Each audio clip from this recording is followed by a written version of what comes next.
요한계시록에 등장하는 7교회 가운데 예수님으로부터 칭찬만 받은 교회, 칭찬과 격려만 받은 교회가 있는가 하면 칭찬과 책망을 겸하여 받은 교회도 있고요.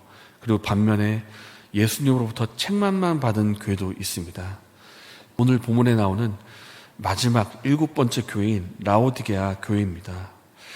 라오디게아 교회는 왜 예수님으로부터 칭찬을 전혀 받지 못하고 책망만 받게 된 것일까요? 먼저 이 교회가 있던 라오디게아 지역에 대해서 한번 살펴볼 필요가 있는데, 이 지역의 특징이 에베소에서 동방으로 향하는 무역로가 있는 그런 지역이라고 합니다. 그래서 무역이 많이 발달을 했고 또 의학이 많이 발달하고 그리고 또 큰 은행이 있던 지역이 이 지역이라고 합니다. 그래서 한마디로 말하면 돈이 많은 지역, 부유한 지역이라는 것입니다.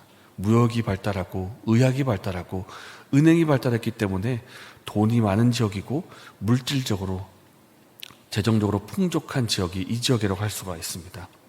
그리고 AD 60년경에 이 지역에 큰 지진이 일어났다고 하는데 지진을 겪게 된 많은 도시들이 있겠죠. 근데 도시들이 저마다 로마 정부로부터 재정적인 지원을 받아서 도시를 복구하던 도시들이 많았지만은 이 라오디게아 도시만큼은 정부의 도움을 받지 않고 스스로의 힘으로 복구를 했다고 합니다.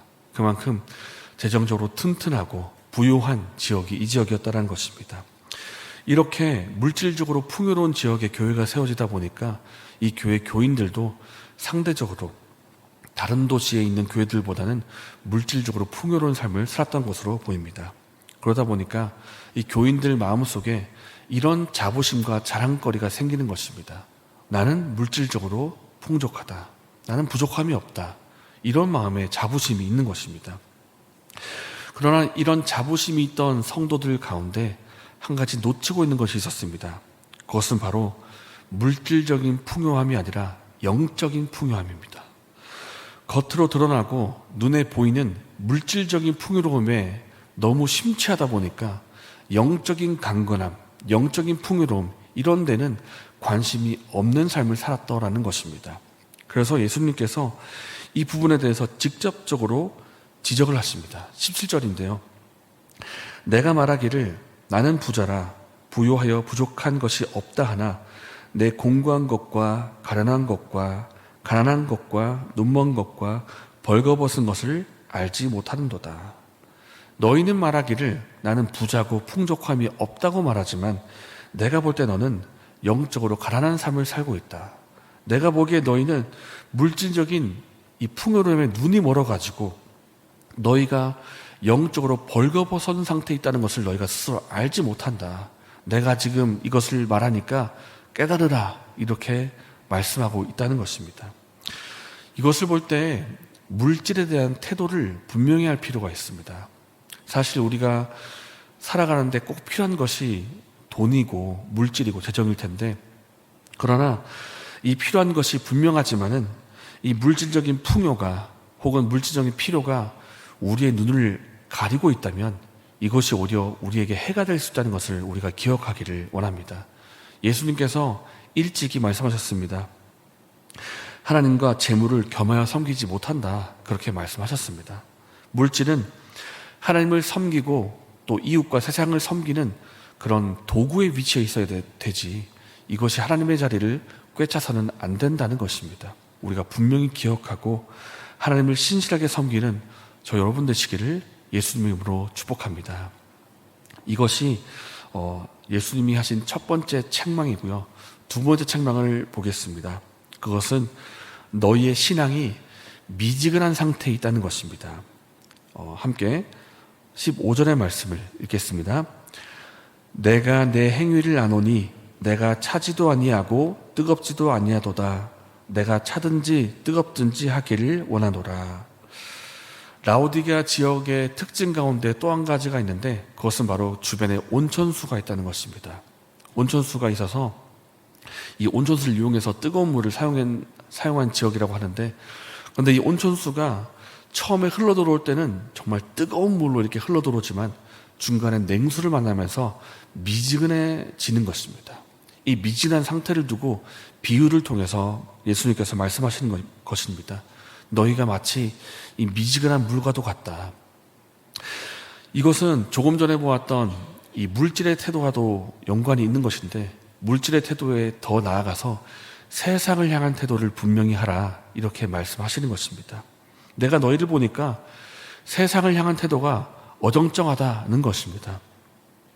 하나님만 신실하게 믿는 것도 아니고, 그렇다고 해서 하나님 완전히 떠난 것도 아니고, 하나님에게 한 발, 세상에 한 발, 이렇게 양다리를 걸치고 있으면서 어중간한 삶을 살고 있다는 것입니다. 마치 회색지대에 살고 있는 것처럼 어중간한 삶을 살고 있으니까 그렇게 하지 말고 믿음을 분명히 하고 세상을 향한 태도도 분명히 하라, 이렇게 말씀하신다는 것입니다. 심지어 예수님께서 16절에서 어떻게 말씀하시냐면, 너희가 계속해서 그런 미지근한 상태에 있다면 내가 너를 토하여내겠다, 이렇게 말씀하십니다. 토해버리겠다. 마치 못 먹을 음식 먹는 것처럼 토해내겠다 말씀하시는 것입니다. 우리가 어떤 음식을 먹을 때 그 음식에 적당한 온도가 있지 않습니까?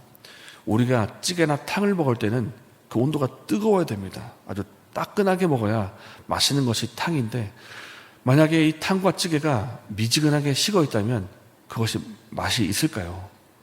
그리고 우리가 냉면을 먹을 때에도 냉면 어떻게 먹습니까? 아주 차갑게 먹지 않습니까?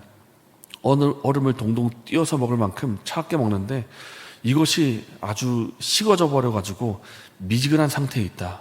그러면 그 냉면 맛있게 먹을 사람 아마 거의 없을 것입니다. 이런 것처럼 미지근한 상태에 있지 말라는 것입니다. 뜨겁든지 차든지 해라. 어떤 때는 너희가 하나님의 뜻대로 살다가, 어떤 때는 세상의 방식대로 살다가, 그렇게 살지 말고 분명히 하라 말씀하신다는 것입니다. 이렇게 미질한 상태에 있고 하나님을 향해서 신실한 상태에 있지 못하니까 예수님께서 14절에 어떻게 나타나십니까?